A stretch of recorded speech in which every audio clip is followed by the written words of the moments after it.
दर्शकवृन्द दुर्गा प्रसाई आफै गाडी चलाएर अगाडि बढ्दै हुनुहुन्छ।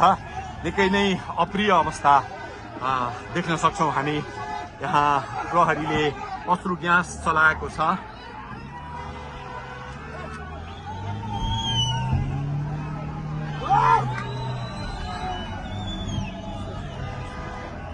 यो तीनकुनेको सडक हो, तीनकुने क्षेत्र हो।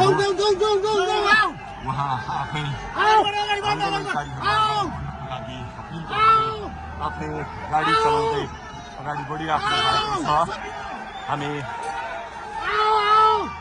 दुर्गा प्रसादसँगै अगाडि बढिरहेका छौँ। यहाँ निकै ठुलो मात्रामा युवाहरूको उपस्थिति देख्न सकिन्छ।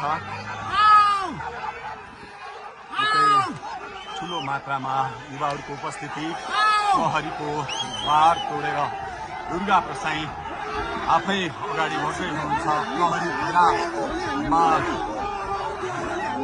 प्रहरीलाई गाडीले पेलेर दुर्गा प्रसाई अगाडि बढ्दै हुनुहुन्छ।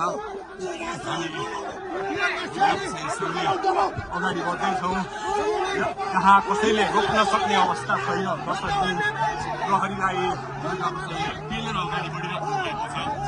प्रहरी गाडीको चाबी खोज्न लागि परेको छ र दुर्गा प्रसाईले प्रहरीको एक लेयर तोडिसक्नु भएको छ र अब अगाडि सशस्त्र प्रहरीको टोली रहेको छ। उहाँ अगाडि बढिराख्नु भएको छ। यो गाडीमाथि प्रहरीले अन्धाधुन्दा लाठीचार्ज गरिरहेको छ। तपाईँ देख्न सक्नुहुन्छ दुर्गा प्रसाईको गाडीलाई प्रहरीले रोकिराखेको अवस्था। उहाँले यो प्रहरीका सम्पूर्ण सुरक्षा घेरा तोडेर दुर्गा प्रसाई अगाडि बढ्नु भएको छ र यति बेला तीनकुनेको यो पुलबाट अगाडि बढिसकेको छ। यो दृश्य अगाडिपट्टि